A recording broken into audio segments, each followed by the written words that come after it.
Hello and welcome to La Excellence Hyderabad and Bangalore. This is the daily news analysis for 29th May 2020. The online live general studies batch for prelims cum mains 2021 has started. Please direct your queries to the numbers given below. The personality for today is Smita Sabharwal IAS. She has joined the service at a young age of 22 and since then she has been serving the country and she has many rewards and awards to her name. In fact, she is the youngest officer to take up a responsibility in the CM's office as the additional secretary. Now, how do we use this personality for our exam? In GS4 and even in GS2, GS3, you can talk about her in relation to her work called the Fund Your City campaign in Warangal. So, when she was appointed as the Nagar Panchayat Commissioner in Warangal, which was a Naxal affected area, she wanted to build the infrastructure in relation to the development in that particular area, for which the funds were always at crunch. So she launched a campaign called the Fund Your City, which appealed to the residents to help her build the infrastructure in the Naxal affected areas. And this was a huge success. You can use the same in your GS3 and also in GS4 in terms of explaining how important work can be done when you have an able officer even when there is a resource crunch. As usual, we will discuss the editorial articles under the Daily Editorial Enrichment Program or the DEEP, and the rest of the important articles will be discussed under Targeted News Analysis. The download link for today's description is available in the description bar below. You can also attempt the daily test at 9:30 p.m. every day to test your learning for the day. The title for the first article of our discussion is Export Blocks. The syllabus connection is listed here for your benefit. Please have a look. The issue is the decline in trade because of the COVID-19 lockdown in the several countries, and the dimension is related to the measures taken recently to boost the trade in the country. So trade is a really important component in the growth process of a particular country. It could be any country, but trade is really important in order to earn foreign exchange, in order to bring in those resources which we do not have naturally. Okay, so we have to estimate the kind of trade we have from time to time. We have to look at the different dimensions of trade. We have to see how we have performed in the past few months, few weeks, few years, and so on. This is called the official trade data. And we are trying to do the same in relation to the recent performance of India in terms of the trade. So the official trade data, it was released for April 2020, and this showed that the trade metrics were very poor, as in the imports are still high but our exports have fallen down to a large extent. In fact, our merchandise exports have collapsed by more than 60%. So this effectively means what? This means that there is less income of the foreign currency flowing into the country, because if we export more, we get foreign exchange, right? But if our exports are falling, this automatically means that the amount of incoming money is very less. At the same time, move forward and look into the import component. The imports are basically still high. India still imports a good amount of oil, etc., because of which our import bill is still high. This is to say what? The incoming forex is less, whereas the outgoing foreign currency is high. So we are basically losing out the foreign exchange reserves that we have. This is a difficult situation because our foreign exchange reserves are high, but they are not so high that we will continue to lose this particular foreign exchange reserve. So we have to immediately take care of this situation. And why did this situation come into effect? This is a fairly simple answer: because of the nationwide lockdowns around the country due to COVID-19. And not just the trade, it was not just the trade which was dented, but also the concept of investment. Foreign direct investment is supposed to go into different countries, and India, because of its recent steps in relation to ease of doing business, was expecting a lot of foreign direct investment into the country. And this entry of foreign direct investment into the country is also facing trouble. In fact, it had faced trouble during the April-March month of this particular year, because the companies are not so forthcoming to invest. Sure, India is an attractive destination because they don't want to go to China, but they are not sure if they will be able to generate the economic activity. See, I will come in if I'm a foreign investor, I might come in to India, put in lots of maybe millions of dollars into India.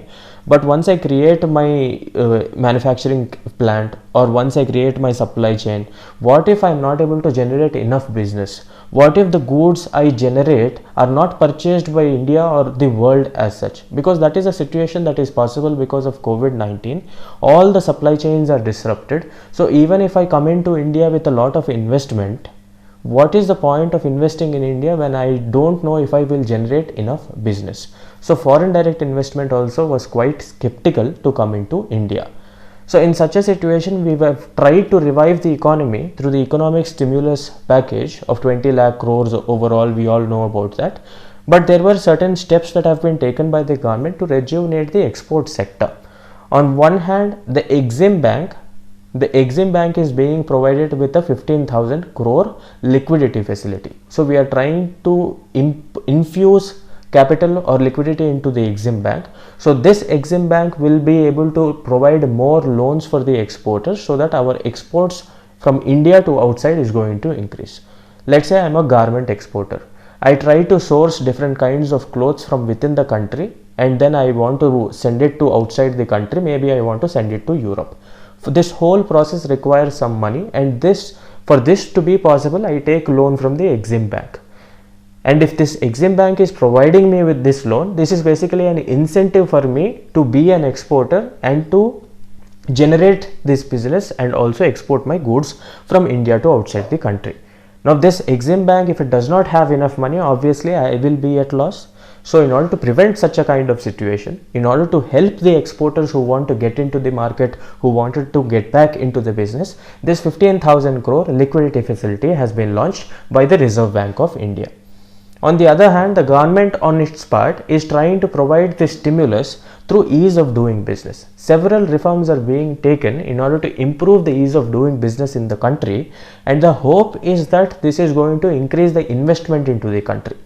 See, this foreign direct investment will go from some place to another place. Like for example, it wanted to go to China for a long time because it was easy to generate business by going into China. The electricity is cheap, the land they provide is very fast, and it comes at a cheap rate, and also the labor is very value for money and cheap. Now people don't want to go to China because China is basically the COVID center, and people are scared and they are skeptical of China, and the other alternative or the other Asian giant in the vicinity is India. They want to come to India, and in order to support them, we are basically going for ease of doing business. We are also making sure that come here, whatever investment you make in India, we will make sure that you will be able to generate business. You are worried that your goods will not be sold in the country, right? So the government is trying to make sure that you come with your investment into our country. We will make sure that you generate business. We will make sure that you have a market for whatever you produce in the country. This is one kind of assurance that we are trying to give. And the second thing is that we are boosting the MSMEs domestically. So if we boost these MSMEs or the micro, small and medium enterprises, whatever goods they create, they can be exported to outside the country, and this will generate foreign exchange reserves. So if you look at the different kinds of steps that are taken, some of the steps have been taken by the Reserve Bank of India, some of the steps have been taken by the government of India, and of course there are several exporters who have been given an extension. What kind of extension are we talking about? So these exporters during COVID-19 or before COVID-19, in order to continue with their businesses, they have taken money from the Exim Bank, right? So if once they taken loan from the Exim Bank, they are supposed to pay back the money, and the time period of this payback has been extended so that it would be soothing for these people. These people could not generate any business during the COVID-19 lockdown. So if the time period is extended, they will have extra time to generate the business, maybe to export goods from inside the country to outside, and get the money as a return, and then they can pay back to the Exim Bank. So this is another step that has been taken. Despite all these steps, we have to be careful because the WTO is predicting that the trade is going to fall in the different sectors like textiles, garments and so on in times to come.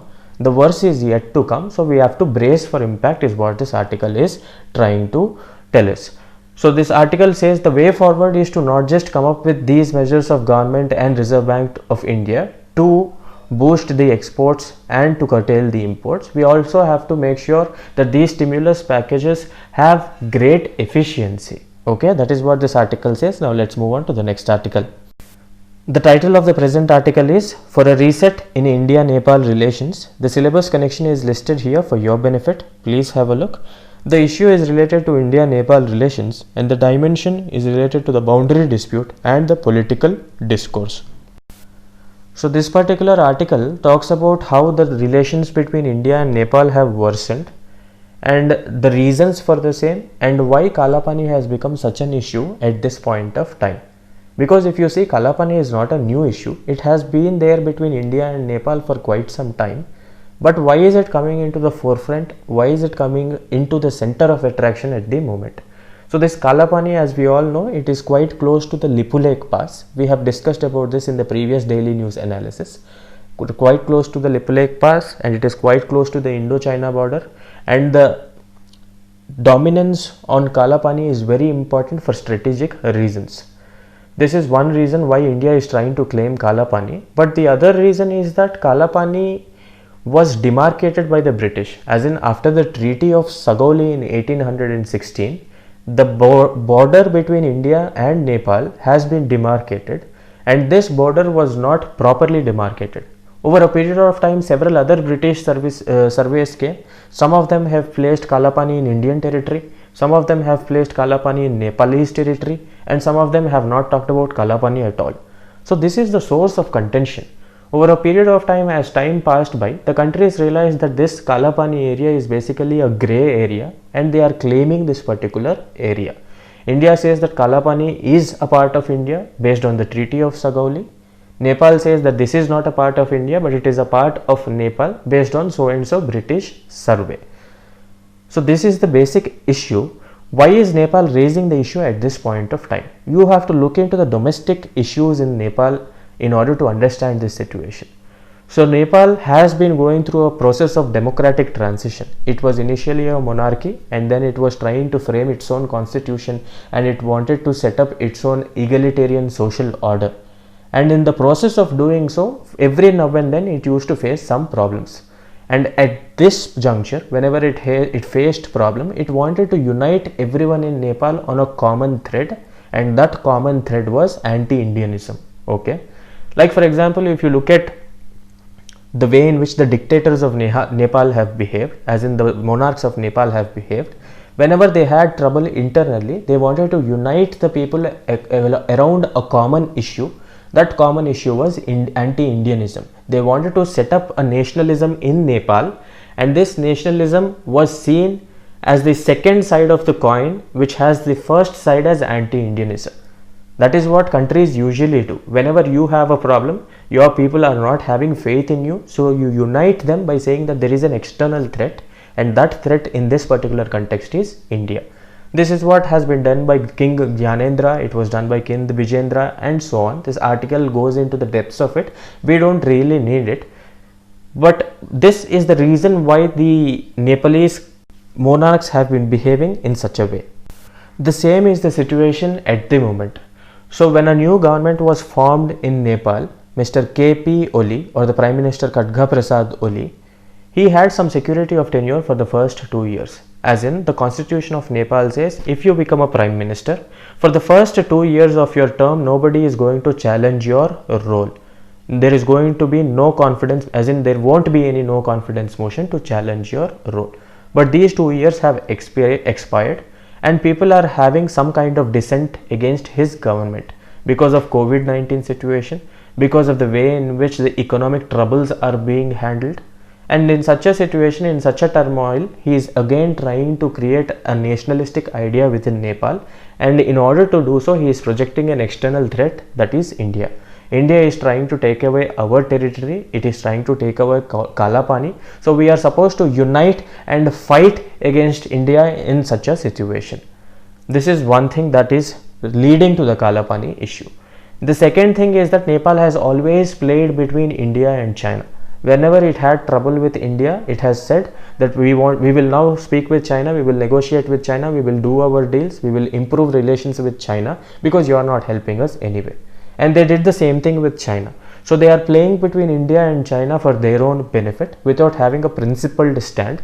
And this is also one of the reasons why we have this Kalapani dispute at this point of time, because China wants this Kalapani territory closer to Nepal, because it would have easy access in such a case. So these are the reasons why this Kalapani issue have emerged at this point of time especially. This is what the article says. Now let's move on to the next article.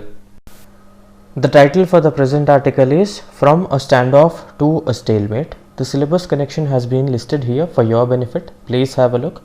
The issue is related to India-China relations, and the dimensions is related to the border dispute across the line of actual control. So this article is in relation to the recent stalemate between India and China over the construction of a particular road called the Daulat Beg Oldi Road in the Galwan Valley, in which India has constructed a road. So China has said that India is trying to attempt to change the status quo unilaterally, as in India is constructing a road where it is not supposed to construct, because that is a disputed territory. India is not supposed to construct a road there, but India is constructing the road and has constructed a road and even inaugurated the road karke China is protesting. But the point is, this particular road has been in construction for about 15 years. This particular road has been in construction for 15 years. Why did China not raise its voice over the period of 15 years? Because in these 15 years, we have been exchanging information with China. China has been exchanging information with us. China never raised any objection in relation to it. Why is it doing suddenly? Why is it doing all of a sudden? Because it wants to create some kind of trouble at the border. And this is not new to China. China has been doing it for quite some time. China always thrives on border conflicts. In fact, if you look at the performance of China, the sad part is it has border disputes with almost all the borders it has. Not just with India. Any country with which China has a border, it has a border dispute. And that is what it is trying to do at this point of time. China, has been trying to become a hegemon, as in China has grown economically, it has grown in terms of its forex reserves, it has grown in terms militarily too, because if you look at the kinds of defense missiles, the kinds of navigation system China has at the moment, they are very strong. They're very strong. At this point of time, China is trying to project its superiority by snubbing every other country on the border. That is what it is trying to do with India. Otherwise, what is the reason to take up this issue right now when this particular road has been in construction for 15 odd years? And the article moves forward and talks about the history in which China has been doing it. Like, for example, China produces a map in 1962 in which it has said that this particular area belongs to us, this particular area belongs to you, based on our perception. But over a period of time, they changed their own maps. China basically changes its own maps and tries to expand its own territory by saying that this is the territory that we originally control. And in 2002, they have produced a map, and they have said that the western sector of the border, as in the Aksai Chin and so on, basically belong to them karke China has told India. But if you look at the 1962 negotiation or 1965 negotiation between India and China, it was in grey area. China did not really say that this area particularly belonged to them. So this kind of double standards by China is what is hurting the border conflict, is what hurting the border issue and the resolution of border issue.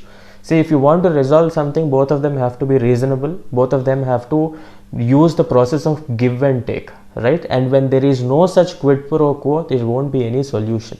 That is the reason why we have not been able to resolve border issue between India and China, despite about 15 to 20 rounds of talks between these two countries over a period of 1 decade, right? So one might ask, okay, there is no resolution of dispute between China and India in relation to the borders. Why not the hotlines work? As in order to increase the communication between the border posts of China and the border posts of India, especially across the disputed areas, some hotlines, as in phone call hotlines, have been established between India and China. So whenever there is a problem, when China feels that India is transgressing, it immediately calls the local commanders in China, and then there is a negotiation and some kind of status quo is achieved. But when China basically does the aggressive stance, as in when China gets into India's border and it becomes aggressively positioning itself across the border, If India calls China through the hotline, China usually doesn't take this call. So this useless usage of hotlines, this manipulation of the phone calls or hotlines is another reason why we are not able to solve the dispute between India and China, is what this article says. So this article says this problem between India and China at this point of time might not lead to a huge scale upfront or a war per se near the border, but then this will definitely lead to a permanent deployment of forces. India on its part is going to deploy forces permanently across Ladakh. So is China. China is also going to do the same. There is going to be a huge military buildup in this particular area, and in order to solve this problem, both the countries have to make sure that they have the political will to solve the problem. They are not supposed to use stopgap arrangements to solve the problem, but they have to set up a system through which they can resolve the dispute. Like for example, the hotlines is a system, but this hotlines as a system is being sabotaged by China. So you have to set up a system first thing, and you also have to implement the system properly. That is what this article says. Now let's move on to the next article. The title for the next article of our discussion is China passes the controversial Hong Kong law. The syllabus connection is listed here for your benefit. Please have a look. The issue is related to China-Hong Kong relation, and the dimension is the national security law that has been passed by China in recent times to curtail the freedom of people in Hong Kong, people and parliamentarians in Hong Kong. So a new law has been passed by China, which basically empowers China to design new security laws for the SAR Hong Kong region. SAR is nothing but Special Administrative Region. Hong Kong has the status of Special Administrative Region, which is to say that Hong Kong usually enjoys more autonomy than other territories of China. And China is trying to pass this new law in order to concentrate more power within itself. This basic law, the aim of this law is to prevent different movements in Hong Kong which want to attain independence from China. It also prevents the various foreign forces which try to instigate people in Hong Kong to separate themselves from China. Hong Kong wants to have its kind of independence, its own autonomy from China, but this has not been allowed by China for quite some time. Not just Hong Kong, but we also have areas like Taiwan, you also have Macau, you have other autonomous regions like Ningxia, Guangxi, etc. These are all special autonomous regions who want to have some kind of independence from China, if not complete independence. And this is basically not allowed by China because China wants these territories for itself. Especially Hong Kong and Macau, because these are very cash rich areas. Having these as a part of territory of China is basically increasing the GDP and the economic and the other kinds of worth of China. So China wants these territories to be with itself. But there are several independence movements, several separatist movements in these areas to separate themselves out of China, and China doesn't want it. And the present law, or the present new controversial Hong Kong law, aims to prevent any kind of separatist movement inside Hong Kong. Okay, for national security reasons, it says that the law gives extensive powers to China in order to prevent any such separatist movements. Also, there is something called the Hong Kong's Final Court of Appeal. No foreign judge can sit in Hong Kong's Final Court of Appeal, and this is another part and parcel of this particular new security law. So the basic essence of this new security law is to curtail the freedom of people of Hong Kong. It is to curtail the freedom of different parliamentarians and other leaders of Hong Kong so that they won't separate themselves out of China. So if we want to look into the history of this particular issue, as a result of the first and the second opium wars, which took place in 1842 and 1898, around that particular area, China has lost Hong Kong to the British. And this situation ended in 1998, in which Hong Kong became free from British. And then there was a declaration called the Sino-British Declaration, which said that Hong Kong is going to enjoy economic and other kinds of autonomy, but as a close part of China. That is what the Sino-British Declaration has said, and Hong Kong is going to enjoy this kind of autonomy till 2047. But China wants this particular area of Hong Kong to be an integral part of China, which is why it is doing all these kinds of measures like the national security law, which has been launched recently. It is also trying to curb all the freedom movements in Hong Kong and so on. That is what this article says. Let's move on to the next article. The title for the next article is Citing Swine Fever, China Bans Pork Imports from India. The syllabus connection has been listed here. Please have a look. The issue is related to India-China relations, which are already souring because of the border dispute at the Pangong Tso Lake or the Aksai Chin area. Anyway, the dimension is related to the trade restrictions by China. So we need to have a brief understanding about this African swine fever. This African swine fever is a highly contagious disease which is usually found in domestic and wild pigs. What kind of disease is this? Is this bacterial or viral? It is viral, and it is caused by a set of DNA virus of the family called Asparviridae. The name is not so important, but we have to know whether it is a virus or a bacteria, and it is a virus. Now the problem is that this virus also infects the ticks which are usually present on the pigs and the dog's body hair. As in, if there are certain small ticks which are present on the body of the pigs, these ticks are also affected. So when these ticks move from one pig to another pig, they will also infect a new pig.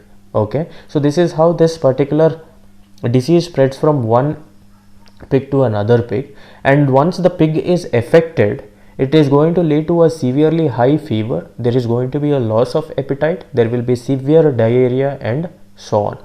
Now the unfortunate part of this particular disease and why we are talking about this particular disease today is that the fatality rate is almost 100%. As in, the pig is definitely going to die if you are not taking care of the pig as such. So this is a huge blow to the piggery sector in India. Now you might be wondering if piggery sector is really a huge sector in India. Sure, there is African swine fever. Sure, the pigs are dying because of African swine fever. Should we be worried? Is the piggery sector or the farming of pigs is a really big sector in India? In fact, to tell you the truth, it is an insignificant sector in India, because pork as such contributes only to 6% to 7% of the total meat production in the country.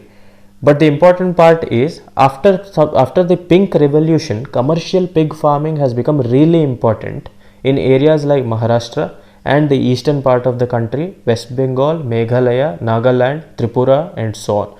In these areas, pig farming has become very important, and in fact, it is providing a good amount of livelihood to a lot of people who are dependent on this sector. So there are people depending on this particular piggery cultivation. So whenever you have a disease which affects pigs as such and the fatality rate is very high, you have to be very careful. Now China is basically trying to ban the imports by saying that there is African swine fever which is affecting your pigs. We cannot import your pigs as in pork meat. Sure, it is a very valid reason, but also there is this underlying theme of the Pangong Tso dispute, or the underlying theme of the border dispute which China has with India. We have to always keep that in mind. Let's hope the issue dissipates. But what is relevant for this particular article for your exam is the concept of African swine fever. It is a viral disease. The fatality rate is very high. This much is sufficient. Now let's move on to the next article. The title for the last article of our discussion is The Foreign Direct Investment Rises in the Country, but the highest flow is into the services and not manufacturing and other sectors of the country. The syllabus connection has been listed here. Please have a look. The issue is related to the FDI in India, and the dimension is related to the sources of FDI into India. So like I just mentioned in the previous article, the foreign direct investment into the country has been decreasing because of the COVID-19 crisis, because the companies do not know if they will be able to generate enough incomes, generate enough business once they come and invest in India. Despite that, there is some amount of investment, especially in the recent past 6 months. If you look at the performance of India, the foreign direct investment has increased. Sure, it has decreased in the last 2 months, but if you take the past 6 months or the past 8 months performance, the foreign direct investment or inflow into the country has been there, and this inflow is mostly concentrated into the services sector. It is concentrated in computer software and hardware, telecommunications, trading, construction and so on. So these service sectors have seen the highest inflow of FDI into the country. So in order to understand this article, we have to see what is relevant for the exam. The growth in FDI, kitna percent rise hua, kitna percent kam hua, that is not what is important. The concept of FDI and how is it different from foreign portfolio investment, or the foreign institutional investment is important for the exam. So we will discuss about it briefly. So FDI is a direct investment into the country. So if it is a direct investment, that particular company wants to come into the country, it will set up its own branches, as in it will take the land, it will set up its manufacturing plant, or it forms a joint venture with already present company in the country or the already present factory in the country, and it wants to create a long-term engagement between itself and the country. That is what we called as the FDI. Now the foreign portfolio investment, as opposed to this, is only invested usually in stocks, shares, bonds, which are in the short run. So foreign portfolio investment is a volatile part of the investment because it can go anywhere. Like for example, if the stock market has crashed, then the foreign portfolio investment immediately leaves country and goes to a different country in which the stock market is doing well. But the foreign direct investment tries to be with the country during its ups and downs. That is why every country places utmost trust with the concept of FDI, and in fact it places less trust with the concept of FPI. In fact, we call the FPI or the FII, which is the foreign institutional investment, as the short term money. We also call it as the helicopter money or the volatile money because it can go anytime, right? So this is the basic difference between the FBIs and the FDIs. So this should be the difference between FDI and FPI. This finishes our discussion. Now let's look at the prelims questions. So the first question says what? Consider the following statements about the African swine fever. We just talked about it. So it says that this is a zoonotic disease, as in this is a zoonotic disease with high fatality rates. High fatality rates part is right, but it is not a zoonotic disease because there is no evidence that there is transmission from animals to humans. A zoonotic disease is that which shows some kind of transmission between animals to humans. So this is not a zoonotic disease. The second option says no cases of outbreaks are reported from India. This is definitely wrong because you see outbreaks especially in the Assam region in the country at this moment. So answer is neither 1 or 2. Now move to the next question. Consider the following statements about the Delimitation Commission. The Delimitation Commission is neither a constitutional body nor a statutory body. It is definitely not a constitutional body. We know about this, but it is a statutory body. So this option is wrong. The second option says the orders issued by Delimitation Commission cannot be challenged in any court. This is in fact right.